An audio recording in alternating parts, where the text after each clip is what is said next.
तो आज इतनी छोटी बात पे मेरी और निखिल की इतनी बड़ी लड़ाई हो जाएगी, मेरे को ये नहीं पता था। तो आज मैं छत पे बैठे बैठे रील स्क्रॉल कर ही रहा होता हूँ कि तभी निखिल आता है और बोलता है आजा भाई गेम खेलते हैं, और मैं उसे गेम खेलने के लिए मना कर देता हूँ। पर मुझे ये नहीं पता था कि अगर मैं उसे मना करूंगा तो वो मेरे ऊपर पानी ही डाल देगा। फिर होना क्या था, हम दोनों के बीच में महायुद्ध छिड़ जाता है। फिर हम दोनों के बीच में भाई बहुत भयंकर वाली लड़ाई होने लग जाती है। पर गलती से मेरी खाई हुई चिंगम उसके बालों में लग जाती है। इससे पहले निखिल मेरे को जान से मारे, मेरे को इसको निकालने का कुछ उपाय ढूंढना पड़ेगा। च्युइंगम को निकालने के लिए मैं यूट्यूब की मदद लेता हूँ। च्युइंगम को बालों से कैसे निकाले।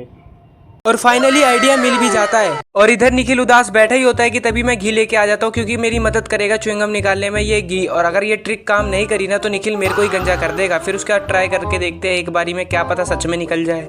फिर बालों में घी लगाने के बाद अच्छे से मेल्ट होने के लिए इसको छोड़ देते हैं। फिर थोड़ी देर बाद इसको खींचने के बाद जब निकालते हैं तो फाइनली भाई च्युइंगम बालों से निकल ही जाती है। वो तो सही है, च्युइंगम बालों से निकल गई। अगर च्युइंगम नहीं निकलती ना तो आज तो मेरा गंजा होना तय था।